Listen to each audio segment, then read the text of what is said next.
potential as a stayer. He won the September Stakes last time out, and he beat Hookham that day. That's a strong level of form. He's a horse who's had his issues, you know, he's also got his quirks, but 4 from 8 is a pretty good record, and of course it shows us that even though he's 5, he hasn't had that many opportunities on the track. No, exactly. He's relatively lightly raced. My concern and my question to you is, will he stay this 2 mile on this bottomless ground? I don't know. I mean, that's the question, isn't it? And I guess you don't really know till you try. I mean, you've ridden these horses before. I guess you get an impression at home if you think they might stay a trip, but until you actually try, you don't really know. Good point, Alex. In the September Stakes around Kempton, he certainly looked like he's going to get further than 1.5 miles, but will he get this 2 mile? I'm not sure. He'll certainly go on the ground, that's for sure, and it's going to be one hell of a race. Well, I've got a question for Jamie and Jim here, as great racing form gurus and of course historians as well. This race was upgraded, Jamie and Jim, to a Group 2 from a Group 3 in 2014. Looking at the lineup today, is it time to go a step further? Oh, interesting point.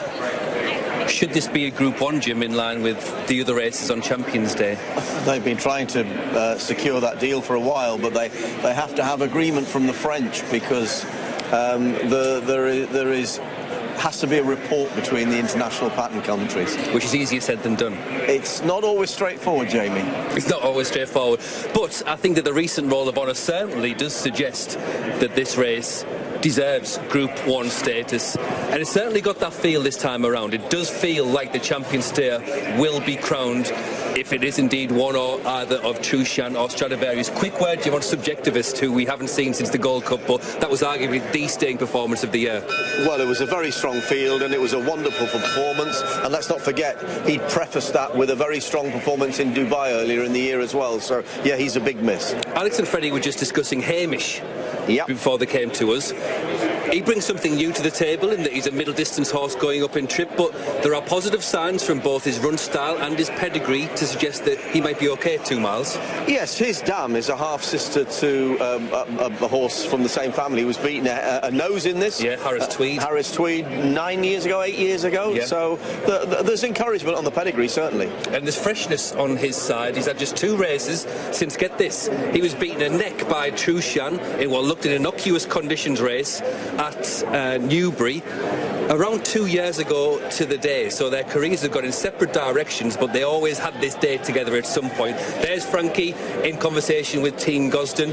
In terms of Padock, Jim, any observations about especially Trushan and Stradivarius, who had hard races 2 weeks ago? Well, it's very, when you see Stradivarius in a field of horses, it's very rare to look past him. He looks wonderful. I can't say, I haven't seen anything that looks bad. With regard to Trushan, he's a horse, when he ran badly in the Ebor last year, he really did get worked up beforehand. So far, he's been quite cool. Well, we've discussed Hamish quite a lot today. Let's go over to Hayley, who can fill us in a little more.